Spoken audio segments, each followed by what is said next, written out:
हमारे सामने मुफ्ती मौलाना मोहम्मद मुख्तार अहमद रिजवी सदर मजलिस उलमा इस्लाम मगरिब बंगाल है। वहाँ साहब वाइटल न्यूज़ 24 में आपका इस्तकबाल है।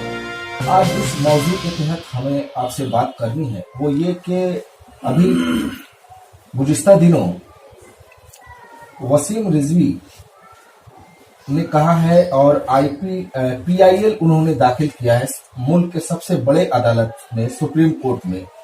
उनका कहना है कि कुरान की 26 आयतों में रिमूव किया जाए, उसमें तब्दीली लाई जाए। उनका ये भी कहना है कि हजरत मोहम्मद सल्लल्लाहु अलैहि वसल्लम के बाद पहले खलीफा हजरत अबू बकर और दूसरे खलीफा हजरत उमर और तीसरे खलीफा हजरत उस्मान गनी ने अपनी ताकत का इस्तेमाल करके इन 26 आयतों में तरमीम लाया और उन्हें किताबी शक्ल दी।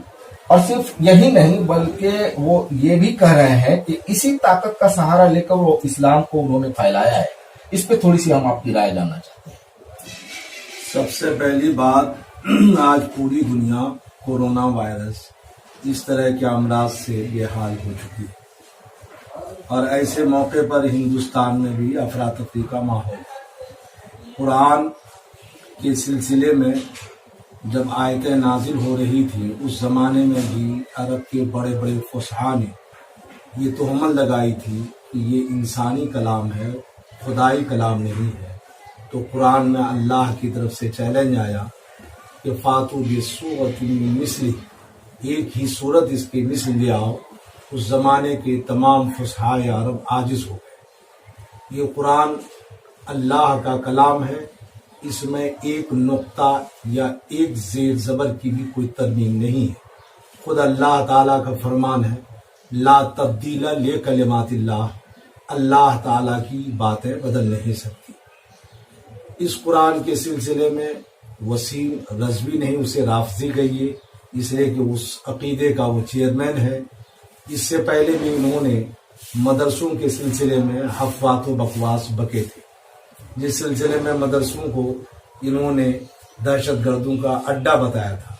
जबकि हिंदुस्तान की तारीख ये बताती है कि सबसे पहले अंग्रेज़ के खिलाफ 1856 में जामे मस्जिद दिल्ली में मदरसे ही का फारिग आलिम हजरत अल्लामा फजल हक खैराबादी ने जिहाद का फतवा देकर हिंदुस्तान की आज़ादी का तबल बजाकर हिंदुस्तान के तमाम मज़ाहिब के लोगों को इकट्ठा किया था, जिस कौल की बुनियाद पर उन्हें जाकर के काला पानी में अंग्रेज़ों ने डाल दिया। तो मदरसों के बारे में वसीम राफजी का कौल, तलाक़ सलासा के सिलसिले में आए दिन इस तरह के ये बयानात, कुरान के सिलसिले में ये बयान देना कि 26 आयतें जो दहशत गर्दी का पैगाम देती हैं, यकीनन इसकी हर आयत अल्लाह की तरफ से रहमत का सबब है। वनुनज़्ज़िलु मिनल कुरान मा हुवा शिफ़ाउन व रहमतुल लिल मुमिनीन, कुरान की आयत ये शिफा है, कुरान शिफा है। इसने जो कहा दहशत गर्दी का ये आयतें पैगाम देती हैं, इस आयत की तफसीर को समझने के लिए मुफस्सिरीन जिन्होंने आयतों का खुलासा किया है उसके हवाले पढ़ने के बाद समझ में आता है कि जब कोई तुम्हें ईज़ा रसानी करे, तकलीफ पहुंचाए, तब उसके साथ बिलमुकाबिल हो जाओ। जो हमेशा का ये हिंदुस्तान का आइन हो या दुनिया के हुक्मरानों का दस्तूर है, कोई छेड़े तो उसे छोड़ो मत। इसी सियाक़ व सबाक़ में यह आयतें अल्लाह ताला ने अपने कलाम में नाजिल फरमाया, जिसको इन्होंने दहशत गर्दी का लेबल, इन्होंने सस्ती शोहरत हासिल करने के लिए और हिंदुस्तानी जमहूरियत को बदनाम करने के लिए और यहाँ की सेकुलर ताकत को पामाल करने के लिए ये कदम उठाया है। हुकूमत हिंद से हिंदुस्तान की तमाम तंजीमें और तमाम मज़ाहिब के लोग ये अपील करते हैं कि इस दहशत गर्दाना बयान को लेकर के इसकी अर्जी को सुप्रीम कोर्ट से मुस्तरद किया जाए और इसे हमेशा के लिए जेल की सलाखों में बंद कर दे और इसके कौल को जो सस्ती शोहरत के लिए इन्होंने गलत बयानी से काम लिया है, इसको इबरतनाक सजा दे। इसलिए कि बयान इसका दहशत गर्दाना है और ये हिंदुस्तान में के मुसलमान, हिंदू, तमाम मज़ाहिब के दरमियान नफरत की आग लगाकर सबको आग में झुलसाना चाहता है। हमें उम्मीद है कि हिंदुस्तानी हुकूमत اس کے خلاف سخت سے سخت قدم اٹھائے گی۔ یہ قرآن جس کو یہ دہشت گردی یا اس سلسلے میں یہ کہہ رہے ہیں کہ اس قرآن کے سلسلے میں کہ اس کی آیتیں دہشت گردی پر معمول ہیں، آپ کو معلوم ہونا چاہیے کہ دنیا کی سب سے بڑی لا یونیورسٹی یا لا کالج جسے کیجیے کہ یہ ہارڈورڈ جو 1857 میں جس کی بنیاد رکھی گئی تھی، جہاں کے پڑھے ہوئے امریکہ کے سابق صدر باراک اوباما بھی ہیں، وہاں کے دفتر میں لکھا ہوا ہے کہ قرآن ایک ایسی عدل و مساوات کی کتاب ہے کہ دنیا میں اس کا کوئی جواب نہیں ہے۔ آج بھی ہارڈورڈ یونیورسٹی کے صحیح لائبریری میں یہ جملے لکھے گئے ہیں۔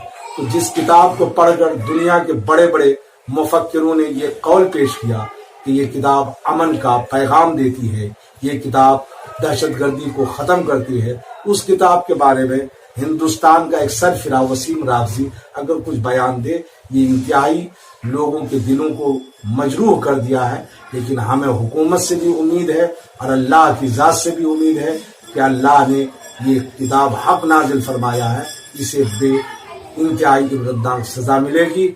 ویسے حالات یہ نہیں ہے کہ مسلمان سر سے کفن باندھ کر میدان میں اترے، چونکہ ہم قانون کے پاسدار ہیں، قانون کو مانتے ہیں۔ ہم ایسا کوئی کام یا ہماری تنظیمیں نہیں کریں گی کہ جو ہندوستانی امن کے خلاف، قانون کے خلاف ہو۔ یہ ساری ذمہ داری مجلس علماء اسلام مغربی بنگال، یہاں کی ساری تنظیمیں، رضا اکیڈمی بمبئی اور دنیا اور ہندوستان کے تمام مختلف مذاہب کی طرف سے حکومت سے اپیل ہے کہ اس دہشت گردانہ بیان کا فوراً تدارک کریں اور اس کو کیفر کردار تک پہنچائیں۔ یہی ہم سبوں کی امید ہے۔ مسلمان نہ کبھی دہشت گرد تھا، نہ ہے، نہ اس کی کتاب دہشت گردی کا پیغام دیتی ہے۔ یہ ہمیشہ امن کا پیغام دی ہے اور اس میں امن کی یہ آیتیں ہیں۔ انہوں نے آیت کو غلط انداز میں پیش کر کے لوگوں کے ذہن کو برباد کرنے اور اپنی سستی شہرت حاصل کرنے کے لیے یہ فارمولہ اپنایا ہے۔ یہ انشاءاللہ تباہ ہو جائے گا، برباد ہو جائے گا۔ وہاں سے گھر کو آگ لگ گئی، گھر کے چراغ سے۔ یہ غلط بات، یہ گھر کا آدمی ہے ہی نہیں، یہ باہر کا آدمی ہے، یہ مسلمان ہے ہی نہیں۔ یہ تو ایک غیر مسلم جو ہے، جو قرآن کو مانتا، اس کا جو نظریہ ہے، اس کا نظریہ اس سے بہتر ہے بقول اس کے لیے۔ مسلمان تو ہے نہیں، مسلمان ہوتا قرآن کی عظمت کو سمجھتا، جو مسلمان ہوتا ہے قرآن کے بارے میں۔ ہم نے آپ کو پہلے ہی بتایا ہارڈورڈ یونیورسٹی مسلمان کی یونیورسٹی نہیں ہے، وہاں جو عظیم یہ تمام دوسرے مذاہب کے لوگوں کے، وہ جب قرآن کی عظمت فضیلت کے قائل ہے، یہ کیوں نہیں قائل ہے؟ پتہ یہ چلا یہ مسلمان ہی نہیں، یہ کیا ہے اس کو خود پتا ہے یا نہیں۔ اس کو وسیم رضوی نہ کہا جائے، یہ وسیم اسلام کا اس سے کوئی لگاؤ نہیں اور نہ کسی دھرم سے اس کا کوئی لگاؤ ہے۔ یہ اگر غیر مسلم بھی ہوتا تو ایسی بات نہیں کہتا۔ بہت بہت شکریہ مولانا صاحب۔